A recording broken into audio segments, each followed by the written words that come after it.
nating basahin ang word ng Panginoon, taken from the book of Revelation chapter 3, verses 1 to 3. Write this letter to the angel of the church in Sardis. This is the message from the one who has the sevenfold Spirit of God and the seven stars. I know all the things you do, and that you have a reputation for being alive, but you are dead. Wake up, strengthen what little remains, for even what is left is almost dead. I find that your actions do not meet the requirements of my God. Go back to what you heard and I believe at first. Hold to it firmly. Repent and turn to me again. If you don't wake up, I will come to you suddenly as unexpected as a thief. Lord God, purihin ang pangalan mo sa iyong mga salita, Lord. Mingi kami ng pangunawa at karunungan. Kayo po ang Diyos. Kayo po ang marunong sa lahat. Pangunahan mo po, Panginoon, ang pangaral ko na yung mga salita. I pray, Lord God, that you have anointed my lips so that ang mga salita mo, Panginoon Jesus, ang lalabas sa aking bibig. Hindi salita ko, kundi salita mo, Panginoon Jesus. At salamat sa kapangyarihan ng salita mo dahil ang salita mo po, Panginoon Jesus, makapangyarihan at ito ay kapangyarihan mo para sa ikaliligtas ng aming kaluluwa. Today, Lord God, ibukas mo pang unawa namin, ibukas mo ang aming pag-iisip, let the eyes of our eyes be open, and that we pray, Lord God, that the revelation, Panginoong Jesus, will come upon us, O Lord God. Spirit of truth, kayo po ang manguna, hayaan niyo po ang salita, ang katotohanan, ay mahayag sa bawat isa sa amin, at katulad ng sabi mo, ang salita po magpapalaya sa amin. Kaya maraming salamat, Lord God. In Jesus' mighty name we pray. Amen. Praise the Lord. Sis, doon muna sa unahan. So, nakita natin ang sa first word. Yung ating pong, ito ngayon, tayong lahat ang Diyos na ating sinasamba, yung katulad ng awitin na sinabi natin, inawit natin, ang Diyos natin ang makapangyarihan sa lahat. There is nothing hidden to our God. There is nothing too hard for Him to accomplish. Kahit ang ating Diyos ay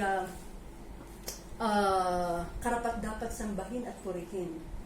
At nakita natin, di ba, ang Diyos ay punong-puno ng pagmamahal. Kaya nga ang Diyos ay patuloy na tumatawag sa atin na tayo'y abutin niya ang lahat ng tao at ang mensahe ng Panginoon sa atin sa bawat isa, hindi lang sa Pilipinas, kundi sa buong mundo, sa lahat ng mga bansa, sa lahat ng lahi, ng mga lipi, at sa lahat ng wika, sa lahat ng tao sa mundo. May urgent call ang Panginoon sa atin. At ito nga yung urgent call para ang bawat isa sa atin ay magsisi. Amen? So, ang Diyos is walang katulad. Sabi ng Panginoong Jesus, who is like our God? Ang Diyos natin ang nagpapatawad sa ating kasalanan. Ang Diyos natin ang naglilinis sa ating mga karumihan at kasamaan. Sabi ng salita ng Diyos, hindi siya nananatiling galit habang panahon, kundi ang Diyos ay pinapadama niya ang habag niya at ang awa niya sa atin. Kaya ang nais ng Panginoon sa atin is tayo ay buong pusong lumapit at ito nga may urgent call ang Panginoon sa bawat isa sa atin na tayong lahat ay magsisi, talikdan ang kasalanan at manumbalik tayo sa Panginoong Jesus. Talikdan, pagsisihan natin ang ating mga kasalanan. Kasi si Jesus Christ, nung siya ay unang dumating dito, nung siya ay 2,000 years ago, nung siya ay sinugo ng Ama para siya ay gawin ang mission na siya ay mamatay sa krus, ang unang preaching, ang unang pangaral ng Panginoong Jesus, nung siya ay nangaral, sabi niya, repent, for the kingdom of God is near. Repent. Ito'y isang utos, ito'y isang kumandang Panginoon para ang lahat ng tao ay magsisi sa kasalanan at manumbalik sa kasalanan. So tayong lahat, nung tayo ay isinilang, meron na tayong mga kasalanan. Minana natin ang kasalanan na yan. Noon nga si Adan ay nagkasala sa Garden of Eden. At dahil nga ang tayo ay dahil sa kasalanan ay pumasok ang kamatayan sa mundo. Pumasok ang kasalanan dahil sa kasalanan ni Adan. Kaya nga ang kabayaran ng kasalanan ay kamatayan. Kaya ito ang mission ng Panginoong Jesus na siya ay pumunta dito sa lupa. Ilililigtas niya tayo sa kapahamakan. Ano ba yung kapahamakan na yan? Yung kasalanan natin ay meron siyang kabayaran. meron siyang kaparusahan ng ating mga kasalanan. Sabi doon, the wages of our sin is death. Kaya ang tao kasi, nung pumasok ang kasalanan, nagkaroon ng sakit, nagkaroon ng karamdaman na ito ang nagiging way para ang tao ay mamatay. Kaya nga dumating ang kasalanan, dumating ang kamatayan. At ito ay bunga ng kasalanan ng tao. Dumating, kasi noong time na si Eva at si Adan ay nasa paraiso, walang kasalanan, kaya sila ay anong tawag dito, lahat ng kailangan nila ay nasa kanila, ang fellowship nila sa Panginoong Sus ay napakaganda, naririnig nila ang tinig ng Panginoong Sus. Ngunit yun nga, nung nagkasala ay naputol ang relasyon ng tao at sila ay nahiwalay sa Diyos.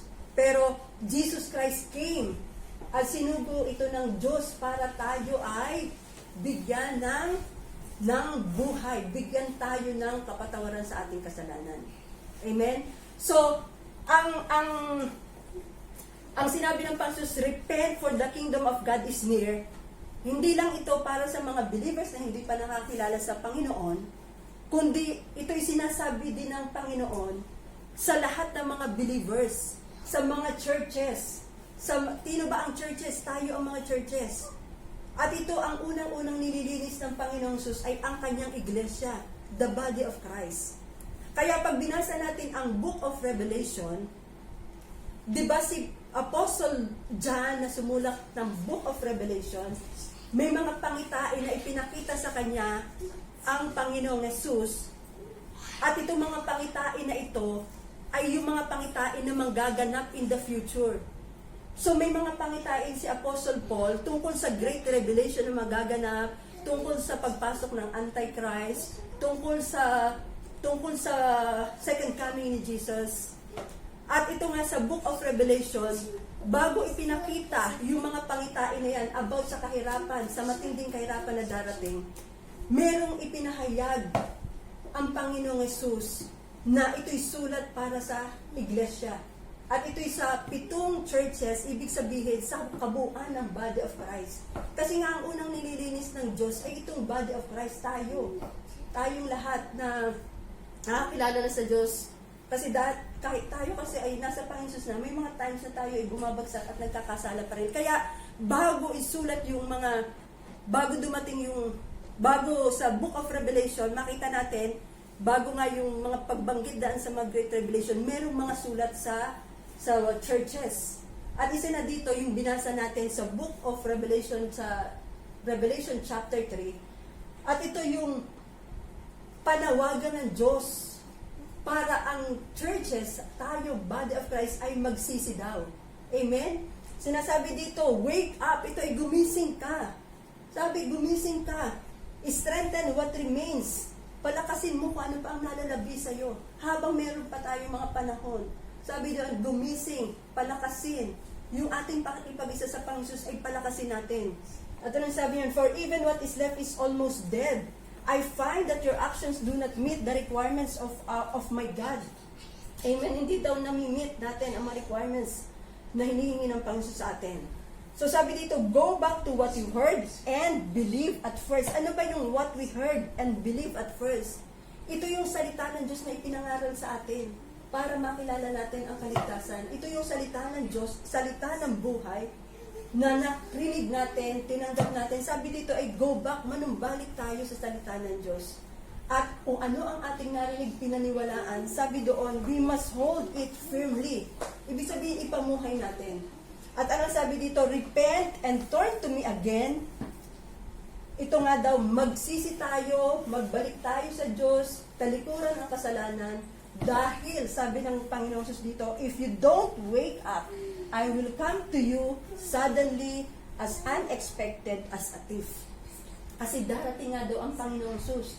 At para siyang magdanakaw na dadating siya, walang nakakaalam ng pagdating ng Panginoong Jesus. So ito'y sulat na sa Book of Revelation ay sinulat. Kaya ito'y panawagan sa buong churches na alam naman natin, tayo now is in the last days. At ito nga ang urgent call para ang lahat ng tao ay bumalik sa Panginoong Jesus at magsisi sa ating mga kasalanan. So, nakita natin ang Panginoong Jesus ay patuloy na tumatawag sa atin. Patuloy niya tayong pinapaalalahanan ng kanyang salita na tayo daw ay manumbalik sa kanya. So, ano ba ang sis sa kabila. Ano ba ang sinasabi na repentance?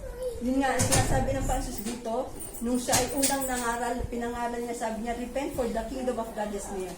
So yung pagsisisi, ang sinasabi nating repentance, ito yung hindi lang tayo inaamin natin ang kasalanan, kundi ito yung pag inamin natin ang kasalanan, pinagsisisihan natin ito at tayo ay tumatalikod na. Dahil kasi ngayon tayo, kapag tayo ay tumanggap sa ating Panginoon at tagapagligtas, hindi lang natin siya tagapagligtas, kundi siya ay ating Panginoon. Ibig sabihin, Panginoon, may bago na tayong boss, may bago na tayong master sa ating mga buhay. Kaya sinasabi ng Panginoon na tayo ay magbalik sa Kanya at pagsisihan natin ang ating mga kasalanan. Kaya napakahalaga na tayong lahat ay bumabalik sa Panginoong Yesus. Kasi meron lang sinasabi ang Panginoong Yesus sa atin. At ang gustong sinasabi ng Panginoong Yesus na tayo ay manubalik sa Kanya at magbalik sa Kanya.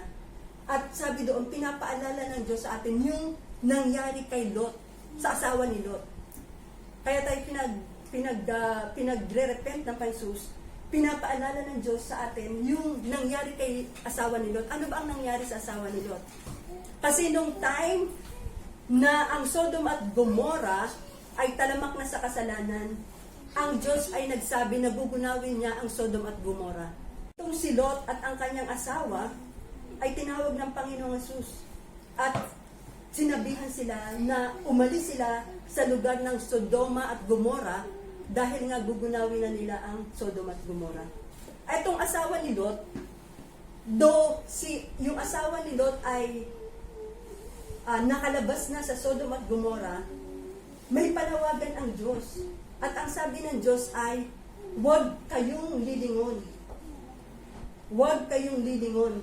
Pero nung si Lot ay nakaalis na sa Sodom at Gomorrah, ibig sabihin ligtas na siya. Nakaalis na siya sa Sodom at Gomorrah, kailangan niya na lang tumakbo sa bundok.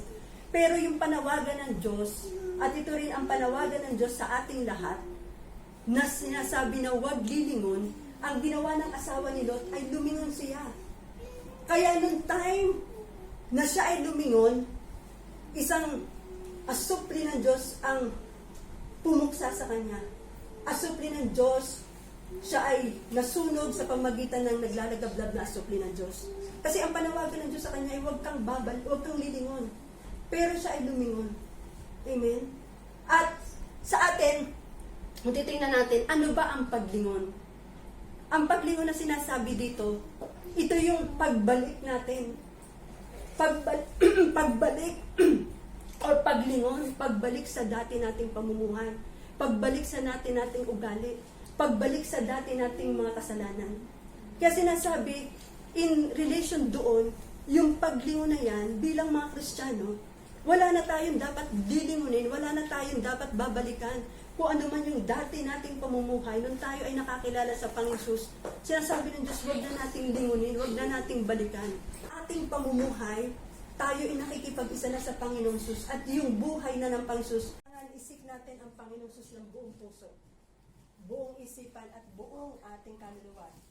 Ano pa sabi dito? Call on Him. Tumawag daw tayo sa Kanya while He is near. Let the wicked forsake their ways. Ayan, sabi panawagan, let the wicked forsake their ways. Itakwil na natin ang lahat ng kasamaan, ang lahat ng kalikuan. Itakwil na natin. And the unrighteousness, their thoughts, yung mga thoughts natin. Itakwil na natin ang lahat ng mga kasamaan, lahat ng mga masamang bagay sa ating maisipan, and let them turn to the Lord, and He will have mercy on them, and our God, for He will freely pardon. Kaya no one is like our God. Kanino pa tayo lalapit? Kundi sa Panginoong Jesus lamang na nagpapatawad sa ating kasalanan. Sa Panginoong Jesus lamang na punong-puno ng habag at awa para sa atin. Amen? So, habang tayo ay nandito pa, meron tayong pagkakataon na tayo ay magsisi sa ating mga kasalanan. At yun nga sinasabi ng Diyos, huwag tayong babalik, huwag tayong lilingon. Kung tayo ay nakipag-isa na sa Panginoong Jesus, sikapin natin na mamuhay tayo sa pagkahirang ng Diyos sa atin. Mamuhay tayo kagaya ng Panginoon. Kasi ano ba ang sabi ng Panginoon? We are predestined to be like Jesus. In this world, we are predestined to be like Jesus. So kung paano si Jesus Christ na buhay, yun ang gusto ng Panginoong Jesus na isabuhay natin. Si Jesus Christ ay tinanggap natin. At ang gusto ng Panginoon, ang life ni Jesus Christ, yun ang magiging buhay natin. Kaya, ang sinasabi ng Panginoon, Jesus is life. The life is in us. Kaya kapag isinuko natin ang lahat sa ating mga buhay, pinagsisihan natin ang ating mga kasalanan, sabi doon, God will refresh us. Tayong lahat ay bibigyan na ng panibagong buhay, panibagong pagkatao. Amen? So, in Revelation 3 verse 3, ito yung nasa scripture verse natin. Go back to what you heard and believe at first. Hold it firmly. Repent and turn to me again. If you do not wake up, I will come to you suddenly as unexpected as a thief. So, ito yung panawagan sa atin ng Diyos. Repent. Kailangan tayong mag-repent sa ating mga kasalanan, manumbalik tayo sa Diyos, tanggapin natin ang gift na ino-offer ng Diyos sa atin. Kasi nga, walang ibang makapagliligtas sa tao kundi ang Panginoong Jesus naman. Amen? So, habang tayo ay binigyan ng pagkakataon na tayo ay nandito pa sa katawang lupa, ang Panginoong Jesus lamang ating Panginoon at tagapagligtas. Amen? Si Jesus Christ ang ating Panginoong tagapagligtas. So, sabi sa salita ng Diyos, kung ipapahayag daw ng ating labi, kung tayo daw ay mananalig ng buong puso na si Jesus Christ ay namatay at muling nabuhay, tayo daw ay maliligtas. Amen? So, maliligtas tayo. Saan tayo liligtas ng Diyos? Sa kapahamakan. Kaya ang pagligtas natin, ang kaligtasan ng Panginoon ay sa pamagitan lang ng pananampalataya sa Kanya. Kasi nga, tinapos na ni Lord Jesus ang lahat ay tinapos na ng Panginoon sa krus para ang tao ay maligtas. Ang kailangan lang ay manalig tayo sa Kanya, tanggapin natin ang salvation na pinagkakaloob ng Diyos. It is a gift. Kaya sinasabi niyo, whoever believes in me, ibig sabihin, ang lahat ng tao ay binibigyan ng pagkakataong tanggapin. Whoever believes in me. Ang lahat ng tao ay binibigyan ng pagkakataong tanggapin ang only gift of salvation. At ito ay ang Panginoong Jesus. So kapag tinanggap natin ang Diyos, ang Panginoong tagapagligtas, tayo raw lahat ay maliligtas. Tayong lahat ay makakasama niya sa langit na inihanda niya para sa atin. Kaya yung pag-alis ng Panginoong Jesus, nung siya ay muling namatay at muling nabuhay, sabi nga, ako'y aalis para ipaghanda ko kayo ng lugar na inyong titirahan. At kapag ako'y bumalik, kukunin ko ang lahat ng nananalig sa akin at kayo isasama ko pagbabalik ko. Dadalhin ko kayo sa langit na bayan. So, ang paraan para tayo ay manatili at hindi tayo maiwan at hindi tayo maabutan nitong mga great tribulation na ito at hindi tayo na dumaan sa ganitong great tribulation. Kailangan natin tanggapin ang Panginoon Jesus, pagsisihan natin ang ating kasalanan at huwag na tayong lilingon. Hingin natin, Lord, tulungan mo ako. Hindi ko kaya ang mga bagay nito, pero pagharian mo ang puso ko, punuin mo ako ng banal na Espiritu dahil ang banal na Espiritu ay binigay ng Diyos sa atin. Kapangyarihan natin bilang mga mananampalataya na sa Panginoon. Yun ang kapangyarihan natin, ang Holy Spirit, ang kapangyarihan ng Diyos na binigay niya sa atin para pagtagumpayan natin ang lahat sa sanlibutan na ito. Kaya nga si Jesus Christ, kahit siya ay Diyos na, siya ay puspos ng banal na Espiritu. Sabi niya, how God anointed Jesus Christ at Nazareth with Holy Spirit and power. Inanoint siya ng Holy Spirit, nasa kalalagayan siyang tao. Pero ang Holy Spirit ay kasama ng Diyos. Ganon din tayo, lalo na tayo. Tayo ay nasa kalalagayan pa rin ng tao, nasa physical body pa tayo, lalo natin kailangan ng banal na Espiritu sa buhay natin. Amen?